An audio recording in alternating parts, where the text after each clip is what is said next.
the first generation of sort of blockchain, cryptocurrency type stuff, I think has brought it to people's attention as to what could be possible with this technology, but we're going to need, I think, sort of next generation techniques to actually bring this into the mainstream, where we start to solve the performance problems, solve some of the problems we're seeing around, the proof of work and sort of the use of so much electricity to do that. The cost of it has to come down. And then maybe we can build an app that actually consumers care about and will actually want to use, and that's 10x better than the alternatives that are there today. Well, it's a nascent technology, right? So it almost mirrors what happened in the dot-com boom.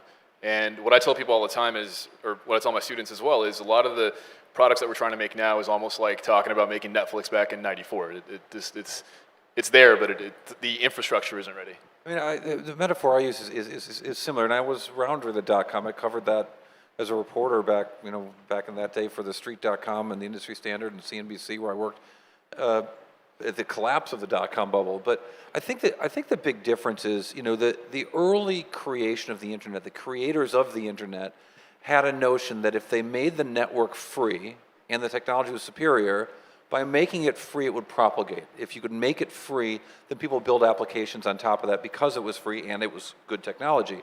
And so what we saw is that the greatest value, their telcos made a lot of money on the internet, right? The hardware makers that supply the telcos did. The creators of the software that kind of operates behind the internet and the software companies made a lot of money. But the greatest money was at the top of the stack, was the applications. The greatest money was made by Amazon, by, not by Netflix, but by Amazon, by Facebook, by Google. That's where the real money has been made in the internet. The creator of Bitcoin had this great idea that, whoever she is, that you would propagate the network by making it, by putting a value on the nodes of the network. And that by enriching the minters of Bitcoin, you would create value on this very, very early layer.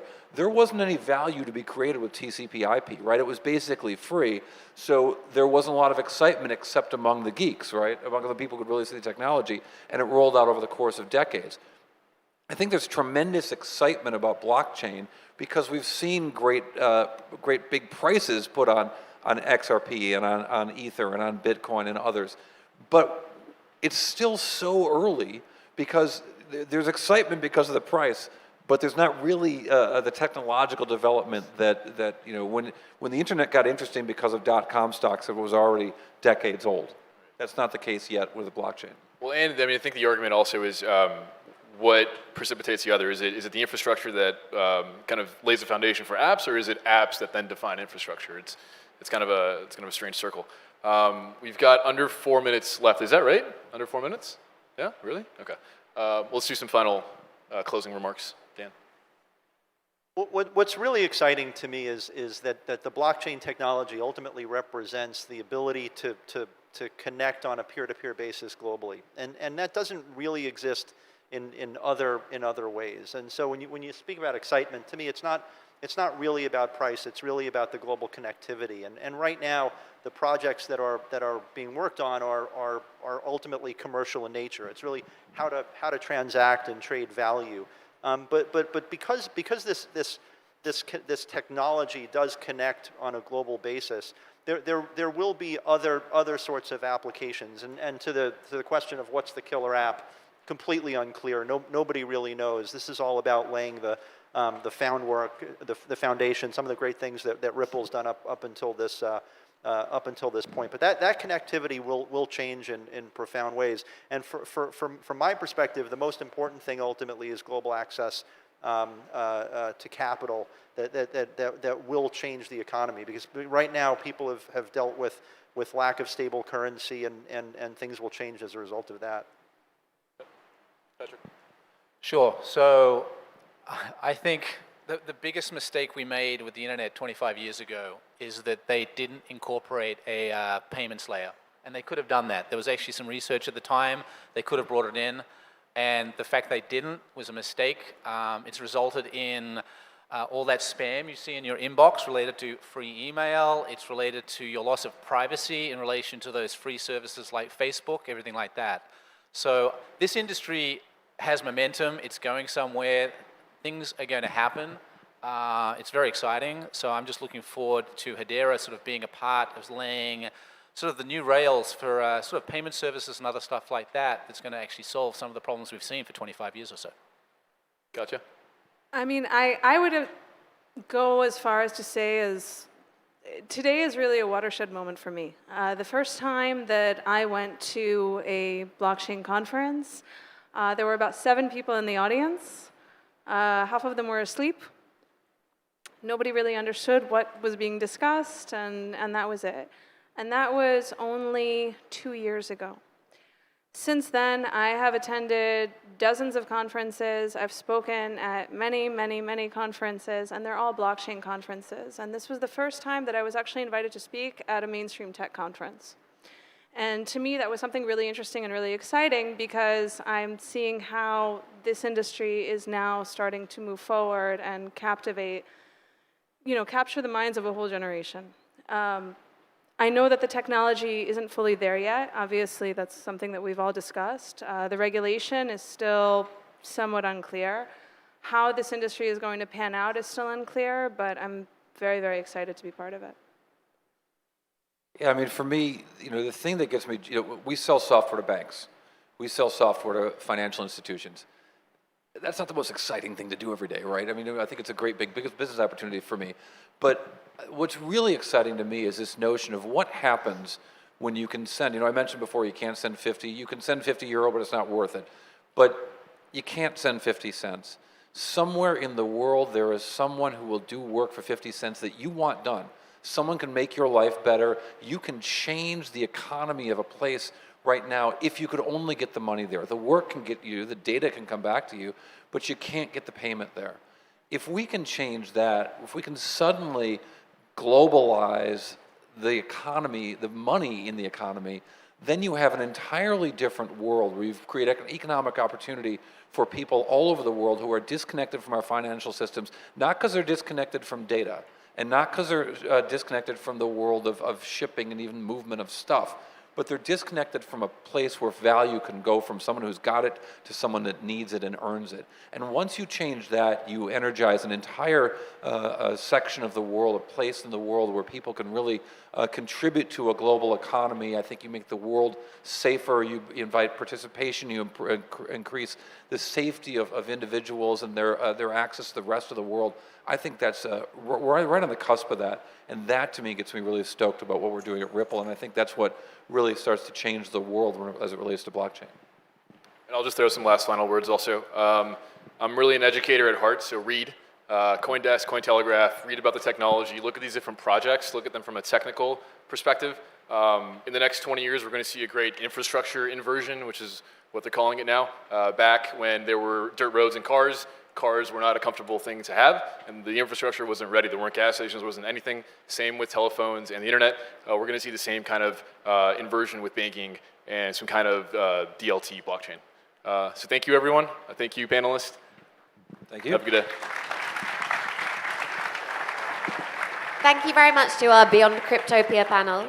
No pressure, but our recent crypto panel in London is one of our most watched on YouTube, so we'll have to keep an eye on those viewing figures. Next up, we have another of our In an Elevator sessions, where big name founders come and tell us the stories of their journey and the lessons that they've learned along the way.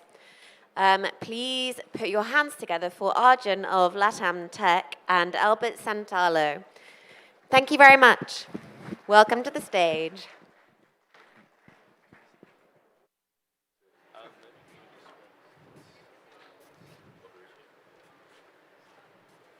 I'm moving a bit closer, do a little bit more Diane Waters.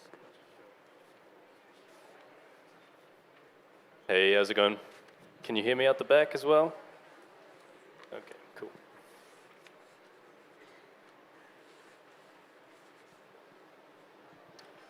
Fantastic. I'm Arjun Harindranath. I'm from latam.tech, the editor where we cover Latin American startups and innovation.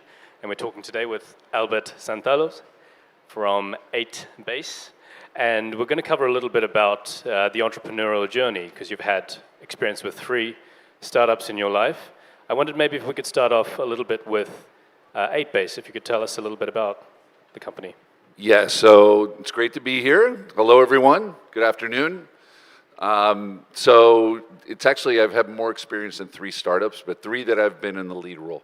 So I've been around startups in Miami pretty much all my career.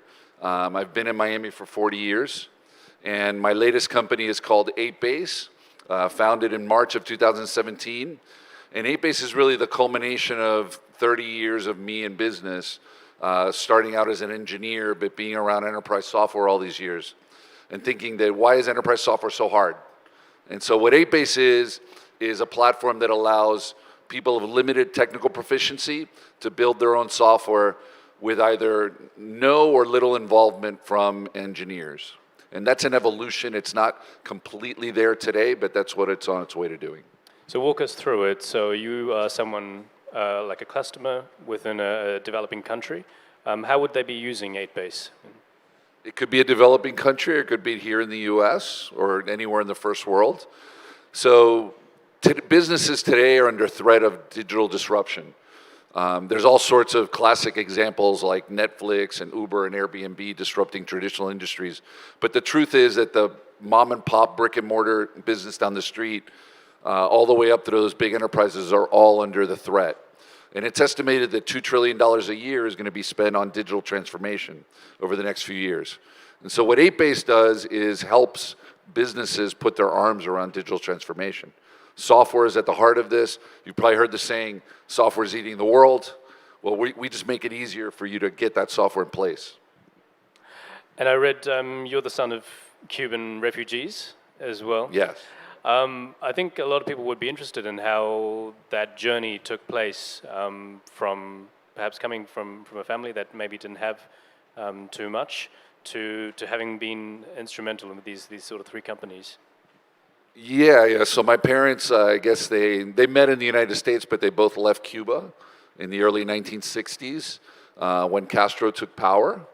And as you and I discussed, they like to be called refugees and not immigrants because they left for political, not economic reasons. And, like a lot of Cubans, they quickly established themselves in the United States, struggled, worked very hard to give their children a great upbringing, and instilled a sense of fairness, hard work, and free enterprise. They're devout. The interesting thing about Cubans is that although they're Cuban, they're great Americans and they're great capitalists. I wonder if you could speak to that experience of this entire generation of children of not just Cubans but Colombians, Venezuelans, who took on that sort of entrepreneurial spirit to start up initiatives within the Miami business scene. Yeah, so that's one of the great things about Miami is that it's so multicultural. And having been here for so long, I've seen this evolve quite a bit. In the early days, Hispanics in Miami were literally Cubans. But now it's very much a cross-section of Europe and Latin America. And so that diversity has brought great things here. And you've seen a lot of entrepreneurship take place in Miami, partially because it's a gateway to Latin America, and even people that are in Latin America decide to come to the U.S., they come to Miami to start businesses. And there have been efforts on our side to help attract those businesses. How has it changed from the city of Miami's standpoint? Have they made it a point to be more conducive to this generation of Latin American pioneers or American pioneers from Latin America? Yeah, look, I think that this community is, very quickly putting its arms around how to support entrepreneurship. And that's an evolution. There's some examples in the United States of communities that have done this really well. Probably the one that comes to mind for me is Austin. New York as well, but New York is sort of an outlier because of its sheer size. But I think Austin is a great example. And there have been efforts here to help prop up entrepreneurs. And probably for me, the one that comes to mind the most, the sort of an unsung hero to a certain extent, is the Knight Foundation. Because the Knight Foundation has sort of been behind the scenes helping some of the people that help entrepreneurs, and not doing it directly, but pumping money into those organizations to help people. So, I think we still got a long way to go, but we're certainly on the right track. When we had a chance to speak shortly before, you talked about being able to pick perfect times to start companies. Could you maybe tell us a little bit about when you started the other two companies? So these are either the perfect times or the worst times. I'm not sure. I guess it worked out. But my first company was started in 2001. So it was a year after the dot-com bubble burst, and I left my job in October of that year. So it was a month after 9/11. So it was interesting times. And it was a terrifying experience. Those of you that are old enough to remember business in '01, you know, the front page of any newspaper, any magazine was some tech entrepreneur that had blown it. You know, tech entrepreneurs, especially young ones, were the scourge of the economy. And so here I was, you know, a pretty relatively young guy, but I did have 4 kids and a wife who was a school teacher, trying to be an entrepreneur for the first time. So it was an absolutely terrifying experience. But I was able to raise capital the following year, and then raise. So that was angel investment, and then raised venture capital the year after, and grew the company successfully. And then in '09, founded CareCloud. So that was the second time in an awesome economy, because you know it was January of '09, right after the meltdown, and this time it was a little bit different, a little older, a little more experienced, and raised $2.8 million of angel investment in that year, which I heard a statistic once that in the entirety of the US, there was only $100 million of angel investment raised. And here, CareCloud, a company, a startup in Miami, with literally a PowerPoint presentation at the time, raised $2.8 million. So we were pretty proud of that. And then the following year raised another $5 million, and then raised $20 million Series A from Silicon Valley, and kept going. And so this time around, you know, I started the company in 2017, not a bad economy. So we'll see, hopefully it works out as well or better. But, you know, when you do start things in downturns, there's advantages. People are unemployed, things are cheaper. When things are booming, you have a lot of competition. It's hard to sort of get to stand out from all the noise that there is. It's hard to get talent. So you just got to sort of move with the times. You know, there's never, I would say, a bad time to start a company. You just have to know your environment and respond to it. You talked about raising money following the dot-com boom and then the 2008 crisis. Have the rules changed at all in terms of how you go out there and make your pitch and try to grow your company? Yeah, so the rules have completely changed. I can't think of any aspect of it short of you have to have a great reputation to go do this stuff. If you don't, that's gotten harder because, you know, we live in a bubble now. Everyone can see who we are and what we've done. So protecting your reputation at all costs is probably the best, you know, the most important advice I could give anybody. That's more important than do anything it takes to succeed, because, you know, success at all costs is not worth it. So everything else has changed, right? So in many ways, entrepreneurship has gotten easier through things like Amazon Web Services. You know, 20 years ago, you were starting a tech company. Your first $500,000 was about provisioning office space inside your office with special air conditioners and halons and servers that you had to go out and buy. Today, you can just go to Amazon and you can get started for like 17 cents a month, or really free as you can get started. So that helps a lot. Things like WeWork, believe it or not, help tremendously, because one of the scariest thing an entrepreneur ever does is sign a permanent office lease. You know, 5-year, 10-year lease, oftentimes requiring a personal guarantee, used to be this terrifying thing. Now you can go to WeWork and rent a desk part-time, and as you scale up, you take on more space. So things like that have shown up in the world, making all of this easier. I would add to that people like the Y Combinator and organizations where the best minds around this stuff sort of congregate have come up with so many best practices that if you really just want to study them, you just go out there, you understand what's being said, and then you apply it, and you become a lifelong learner around these things that can really help you. Certainly in 2001, there was none of that. The way you finance companies has completely changed. The type of instrument you use for that.